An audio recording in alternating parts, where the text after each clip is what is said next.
С ноября 94 по февраль 95 Егоров полномочный представитель президента в Чеченской Республике. В июне 95-го, после трагедии в Буденновске, президент назначил Николая Егорова руководителем правительственной комиссии по расследованию обстоятельств проникновения банды Басаева на Ставрополье. А 4 июля по настоянию Госдумы президент отстранил Николая Егорова от должности вице-премьера и министра по делам национальности. Однако месяц спустя, в августе 95-го, Николай Егоров становится помощником президента по региональной и национальной политике, а с декабря 95-го и председателем Совета по делам казачества при президенте России. Андрей Муртазин, ОРТ. Сегодня же стала ясна новая роль Сергея Филатова. Ельцин сообщил о том, что организован общероссийский штаб по выборам президента. Его руководителем назначен первый вице-премьер Алексей. Примерно половина будет освобожден от своих нынешних обязанностей, а бывший глава администрации президента Сергей Филатов станет заместителем руководителя этого общероссийского штаба. Естественно, что после такого сообщения президенту был задан вопрос, будет ли он сам баллотироваться. Президента кого-то надо избирать? Надо. Вот организован такой штаб. А сейчас дальше зависит от того, значит, кого гонять пузо, кого агитировать.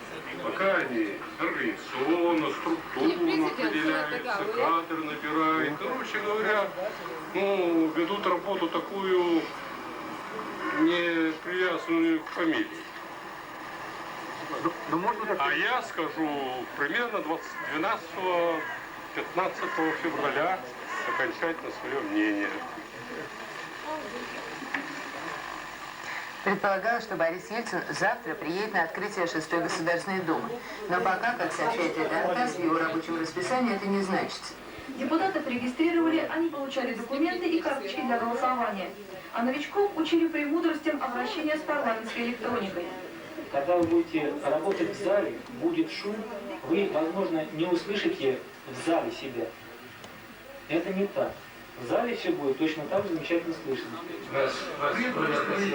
Спасибо. Пока депутаты изучали тонкости своей профессии, лидеры 4 фракций продолжали переговоры.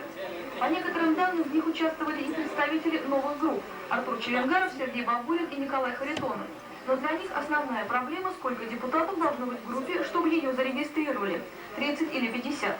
А большая четверка фракционных лидеров просовещалась все утро, предприняв еще одну попытку договориться в узком руководящем кругу о тактике завтрашнего избрания нового думского начальства. Результаты взаимных консультаций сами лидеры оценивают по-разному. Пока никаких подвижек нет. Есть определенные подвижки. В прошлый раз я вел переговоры с многими фракциями. Одно из лучших решений, думаю, было тогда, когда мы почти от 100 должностях договорились разом и проголосовали в один день, тем самым предоставив возможности всем комитетам нормально и эффективно работать.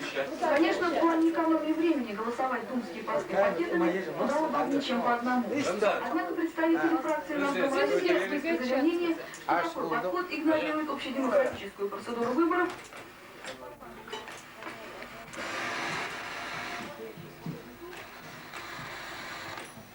Импостов спикера и вице-спикера президентский канал. Комиссии согласие лидеров других фракций на такое распределение мест. Нам стало известно, что председатель фракции «Наш Дом России» Сергей Беляев прервал участие в консультациях, объяснив это невозможностью найти общий язык с Геннадием Зюгановым. По мнению Беляева, если остальные фракции согласятся на предложение коммунистов, Дума с самого начала будет работать в условиях жесткого идеологического прессинга со стороны КПРФ, напоминающего времена Политбюро ЦК КПСС.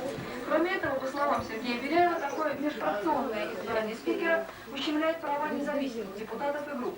Помимо Сергея Беляева, переговоры покинули Владимир Жириновский, а Геннадий Зюганов и Григорий Гимлевский продолжили консультации.